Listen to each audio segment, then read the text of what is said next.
Alors, pour en venir à la guerre du Vietnam proprement dite, pourquoi aujourd'hui vous préoccupe-t-elle tellement? Je veux dire, quel type de danger comporte-t-elle? Eh bien, naturellement, c'est une banalité, mais une vérité de dire qu'elle comporte un danger nucléaire certain, un danger de guerre générale et nucléaire certain.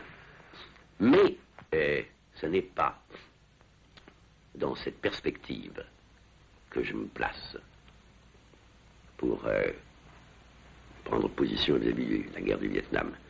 Ce n'est pas non plus, bien que ce soit une chose absolument visible, d'un point de vue éthique, qui consisterait à dire ce qui est vrai, qu'il s'agit de l'agression d'un peuple de 200 millions d'hommes, riches, super armés, contre une nation où les paysans dominent, qui est quelques millions d'hommes, et qui n'a pas les moyens de répondre aux agressions aériennes, par exemple, bien que cependant elles tiennent et elles tiennent dur. Ce n'est même pas de ce point de vue.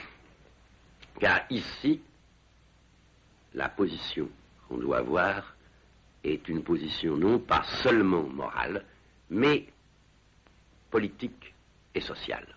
En vérité, la guerre du Vietnam représente à la fois la réalisation dernière et le symbole de ce que c'est que l'impérialisme. L'impérialisme qui est le résultat de certaines structures sociales, à savoir de la forme du capitalisme monopolistique d'aujourd'hui. Là, je vois ici notre plus grand danger.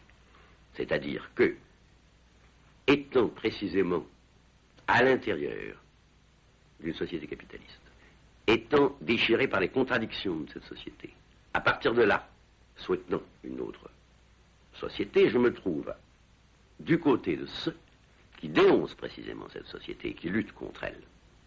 Et précisément à cause de ça, je constate que le dernier développement de l'impérialisme, c'est la guerre du Vietnam qu'il donne. Parce que les seules raisons que l'on peut donner pour la présence agressive des Américains au Vietnam, ce sont des raisons qui concernent l'impérialisme. Des raisons non pas tellement économiques dans ce cas-là que politiques et stratégiques.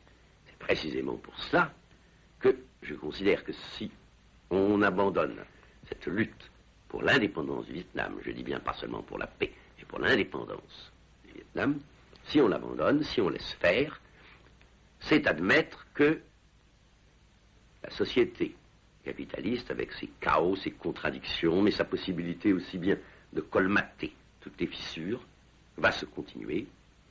C'est admettre que la coexistence pacifique sera au profit des impérialistes.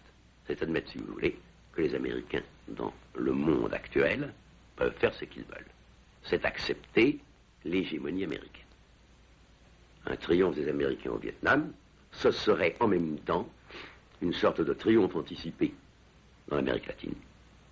Ça aurait pour effet de décourager un certain nombre de gens, de faire régner une Pax Americana sur le monde. C'est précisément cela que un grand nombre de gens dont je suis veulent combattre. Ce tribunal